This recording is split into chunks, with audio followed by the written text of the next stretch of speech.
Grabe si Vino dito, hindi mo bra yung bago namin player. Pagdating sa jump ball, nakuha na ng bola tapos foul counted pa. Tapos nang sumablay siya dito, hindi na nanalo sa rebound. Akala ko ba dunker to, pero binlang ka ni Vino, hindi umubra. Nag-ala Curry pa. Baka mapauwi na ng Isabela tong bago nating player. Isang gabi napakasarap nang matapos ang fellowship namin. Busog na busog sa salita ng Diyos. At talaga nakakagaan lalo na kung alam mong lagi kang guided ng Word of God. Guys, commercial muna tayo. Naka-order na ba kayo ng Toy Story Collection? Kasi kung hindi pa, pwede pa kayo mag-order. Click nyo lang yung link sa comment section natin. And sa pag-order nyo to guys, makakatulong kayo na malaki dahil lahat po ng kinikita nito ay ginagamit natin para sa mga mission, para sa Panginoon. Kaya ano pang hinihintay guys? Order now and get your Toy Story Collection. So bago po natin ituloy ito ay meron po muna akong gustong i-share sa inyo. Sabi sa Psalm 43 verse 5, bakit nga ba ako nalulungkot at nababagabag? Dapat magtiwala ako sa inyo. Pupurihin ko kayong muli aking Diyos at tagapagligtas. Sino dito naka-experience na nalulungkot ka, natatakot ka, kinakabahan ka, nagdududa ka, at parang sobrang bagsak ng spirit mo, hindi ka makakilos? Parang ganyan ang sinasabi dito. Pero anong solusyon nyo pag pinagdadaanan nyo yun? Anong sinasabi mo sa sarili mo? Basahin natin kung anong sagot niya sa problema niya. Sabi niya, dapat magtiwala ako sa inyo.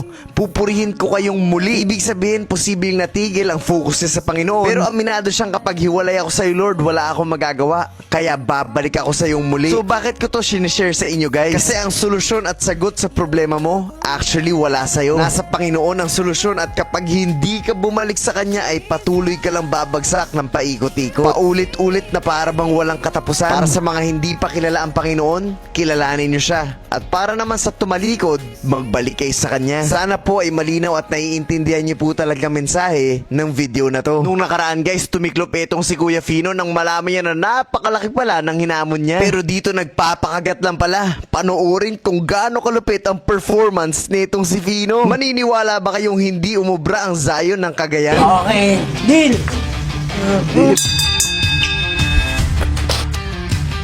Focus na, Pino!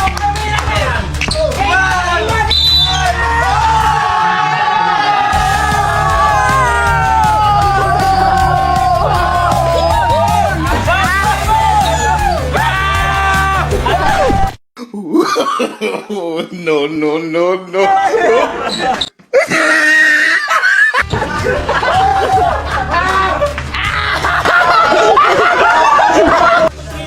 One, two, three lang. So ba't nag-shoot niya? 2 na siya. Ito na siya. Kuya, 2 ka na, tas 1 point na lang. Parang na.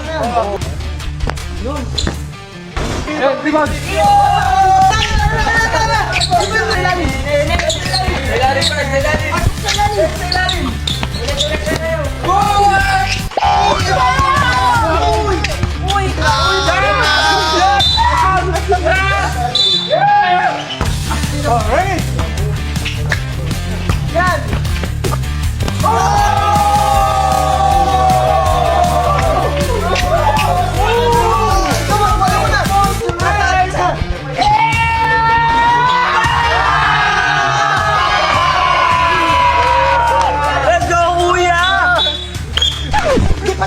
Ay, sorry!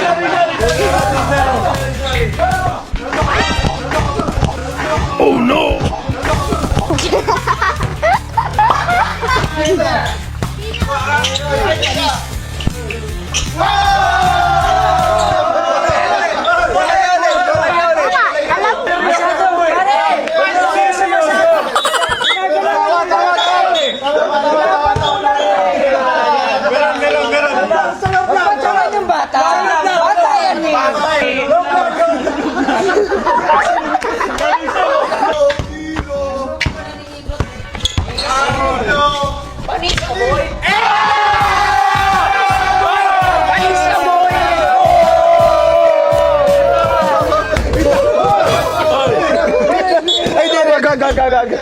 Papa, may sabihin. Buti nga nakascore ka pa eh.